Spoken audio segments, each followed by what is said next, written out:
Apsinuoginusi Deimantė puikuojasi viename baikeriams skirtame kalendoriuje. Šiomis nuotraukomis jau seniai mūsų atakuoja tinklaraščio mislietuva.lt skaitytojai.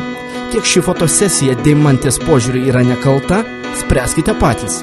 Nesijaučiu dėl to gerai, aš jau gailėjausi po 5 minučių, kad jį padariau, nes nebuvau planavus ir tiesiog gal tą aplinką ir panašiai. Ir tikrai nesijaučiau gerai, bet aš jau tiek ašarų praliejus, kad nenoriu, kad man kažkas įžeidinėtų, nes aš žinau, kad nesu tokia vulgari mergina, kuri nežinau, ką padarė. Primename, kad pagal grožio konkurso taisyklės viešai apsinuoginusi mergina grožio konkursuose dalyvauti negali. Dėl to po Tomo Kaunecko provokacijos pačioje projekto pradžioje dalyvės išbalsavo prieš fotoobjektyvą įsirengusią Moniką. Vėliau asmeninėms nuotraukoms iškilusi viešumą iš realybės šou pasišalino Renata. Mūsų su Renata, manau, nesupyks, bet yra didelis skirtumas tarp nuotraukų. Labai didelis, kur atvirai viskas. Taip, bet aš neteisiu nei jos nieko, čia kiekvieną gyvenimą. Dauguma projekto dalyvių yra pozavę kaip modeliai skirtingose fotosesijose. Deimantė taip pat. Tačiau jie apsinuogino ir tada jai buvo 17 metų. Tiesa, dabar, kai Deimantei teko paaiškinti visas fotosesijos aplinkybės, internetinėme baikerių kalendorijoje merginos nuogybės netikėtai buvo pridengtos. Tam kalendoriui buvo castingai, bet aš tame castinge tikrai nebuvau. Mane įkalbino pažįstamas žmogus ir tiek, bet aš sakau, nieko nekaltinu, nes kaip aš galiu kažką kaltinti, aš pati nusikatau. Tiesiog pastebėjau kalbinėjimams. Monika, jūs išbalsavot, manau, kad tai buvo nemalonus procesas, bet jis turėjo įvykti. Deimantės likimas dalyvauti šiame projekte ar ne, taip pat jūsų rankose. Šiandieną jūs balsuosite ir įrašysite lapelyje. Jeigu nenorite, kad Deimantė dalyvautų, žodelį ne. Jeigu norite, kad nedalyvautų, rašote taip. Žinau, jog dėl šito dalyko jinai labai pergyvena ir graužia save, bet tai tiesiog buvo jai pamoka anksčiau kažkada gyvenime ir jinai iš jos pasimokė, nes šiame projekte jinai nesuklupo ir nieko panašaus nepadarė. Vienas nusileidimas tikrai nekliūtis Deimantei patekti į finalą. Ji yra graži ir išorė ir vidumi, tiesiog jį privalo čia būti. Aš esu už Deimantę ir manau, kad nėra ką lyginti Renatos nuotraukų ir jos nuotraukų. Aš nesidaryčiau, nenoriu, ne. Ir Deimantė žinau, kad nenorėjo, jei kažkas tuo momentu matyt. Šovė galvą ir sako, aš po 5 minučių gailėjausi, sako, verkiau ir nenorėjo, tikrai. Merginų balsavimo rezultatai. Taip. Taip. Taip. Taip. Taip. Taip. Taip. Taip. Taip. Taip. Taip. Deimantė. Ateik, paguosiu tave. Eik, aš priešas tavo numeris 1 dabar? Nu, žinai, pakalbėsim už kadro. Bet kad ir kokios būtų geros žinios vienai merginai, kitai merginai šiandieną bus tikrai nekokia žinia. Nes balsavimas įvyks, balsuosite prieš vieną savo iš konkurenčių, kuri vis tik tai paliks iššūkis Miss Lietuva projektą. Pradedame. Čia šiek tiek stabtelkime.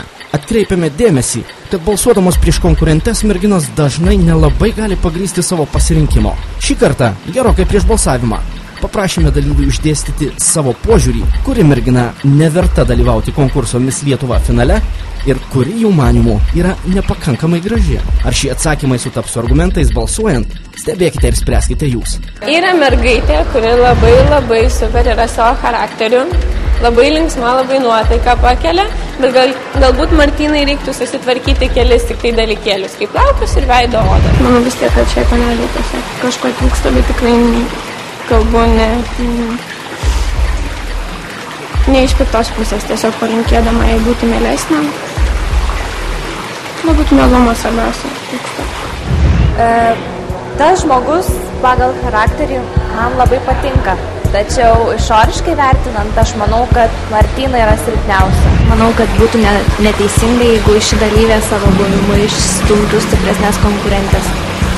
Artėja finalas, konkurso kulminacija ir manau, kad finale turėtų dalyvauti verčiausios to merginos, kas liečia išvaizdą. kai kuriuom merginom yra, tai tiesiog tikslas sudalyvauti ant finale. Man nebuvo to tikslo. Aišku, labai norėčiau, labai, jeigu iškričiau, labai norėčiau grįžti. Bet, nežinau, sakau, kad geriau dabar iškris negu vėliau. Kalbant apie išorinį grožį, manau, jog galbūt silpnesnė, man atrodo, Martina.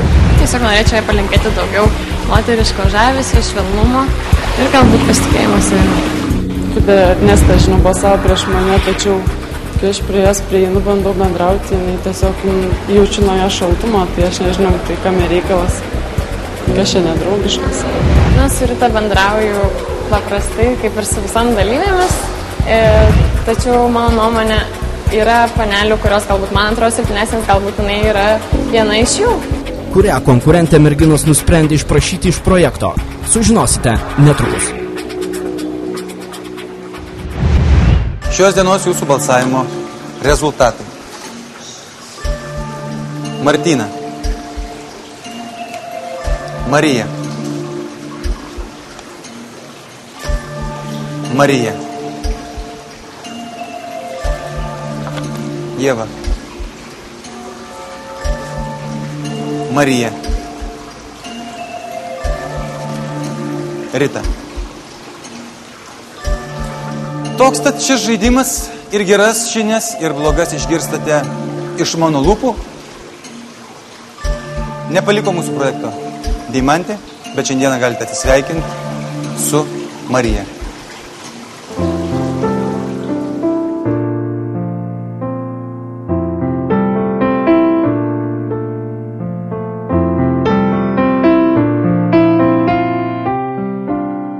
Kartą, kai gavau balsą, taip jau keistai pasijaučiau labai.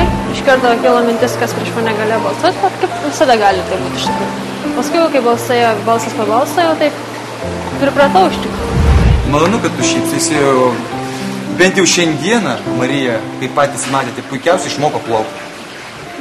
Aš išmokau labai daug.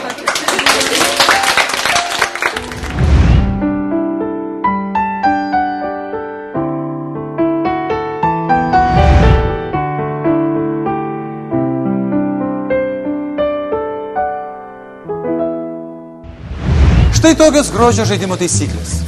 Bet jeigu yra liūdinčių dėl iškritusios dalyvės, o neabejoju tikrai tokių yra, apsilankykite internetinėme portale lrytas.lt ir balsuokite, kad ji sugrįžtų. Laiko dar yra iki finalo, šiek tiek, labai nedaug. Kągi išvysime kitą savaitę, kur iki sugrįž. Mes nežinoma, bet jūs nuspręsite, taigi lygiai po savaitės tuo pačiu metu čia bus jūsų išbalsuota mergina ir toliau tęs žaidimą. Iki pasimatymo. Kitą savaitę laidoje Iššūkis Miss Lietuva žiūrėkite. Mokau žmonės traukos paslapčių. Aš prašau jūsų visų užsimerkti ir kai pasakysiu atsimerkti, jūs pamatysit svajonių vyrą, kuriam jūs norėsit nejučia šypsotės. Va tai yra šypsena. O dabar išmoktą pamoką įvertins 3 šaunūs vyrai. Tai dabar jūs manote, kad per tą vieną sveiki pajutėm jūsų tą šilumą?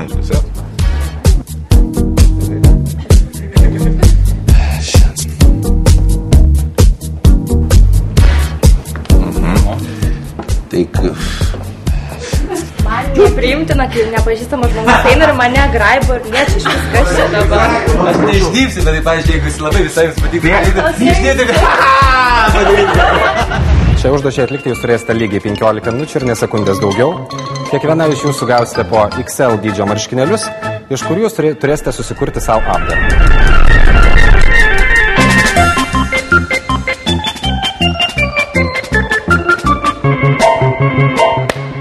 Baigta. Baigiam mautis džinsus. Va, prašom. Kiek suprantu, pas Mantą Petruškevičių vakarėlį dabar jau čia. Nu, neičiau kaip pas Mantą iš viso gal neičiau.